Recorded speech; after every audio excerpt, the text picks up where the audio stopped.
Everybody, hope you're doing well. Just want to talk today about voter fraud. I think this is going to be a major issue in the 2018 midterm elections coming up this fall, and it's something I think that we need to be concerned about, needs to be addressed. At this point, in the minds of those who lead the Democratic Party, the deep state, as it's called, this is all-out war for them. There's nothing that they won't do. We've seen the lies in the media. We've seen the outrageous accusations being made. There's no level that they won't stoop to win an election.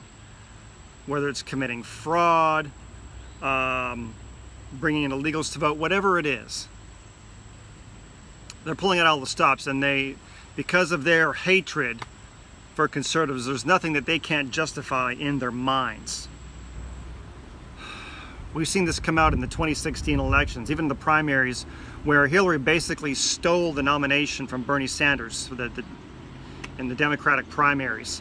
His followers protested about that, and of course they were off to the sidelines. I don't want to hear about that. Not that I'm a Bernie Sanders fan, he's a total socialist, but the point is he was shafted out of the nomination, which he probably could have won.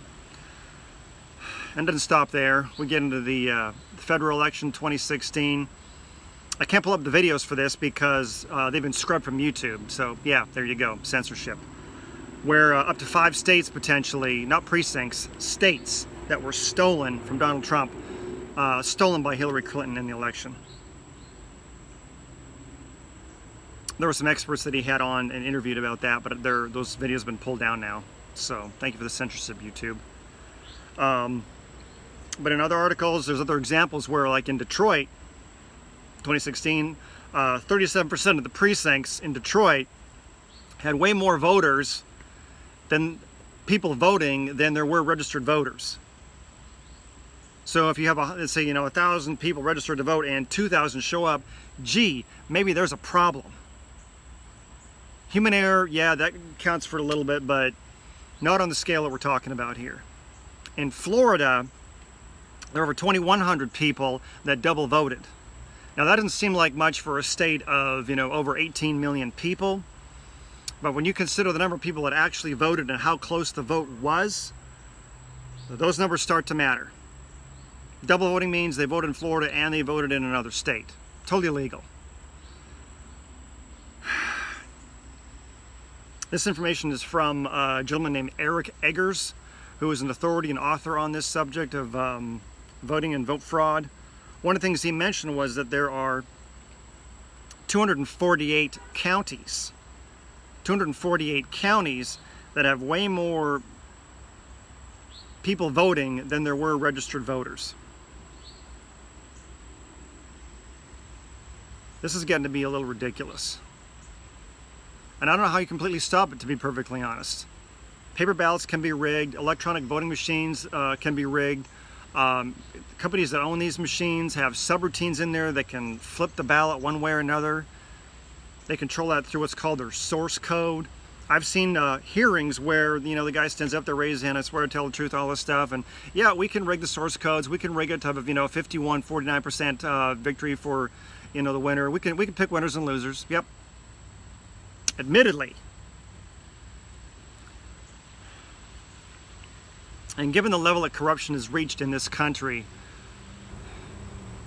we need to pray for all of this to be exposed, for vote rigging to be exposed, for these crimes to be dragged into the light. Drug into the light like a vampire and be burned to death. That's what needs to happen to these lies. Although the reality is the Democrats don't even hide their crime anymore. They openly demand for illegals to be brought into the country and to be able to vote, and to hell with voter ID laws. For some reason, they're upset at this phony, non-existent Russian collusion the Trump administration had on influencing the election, but it's okay to illegally bring in people and then have them illegally vote. Two different crimes there. That's okay. Openly.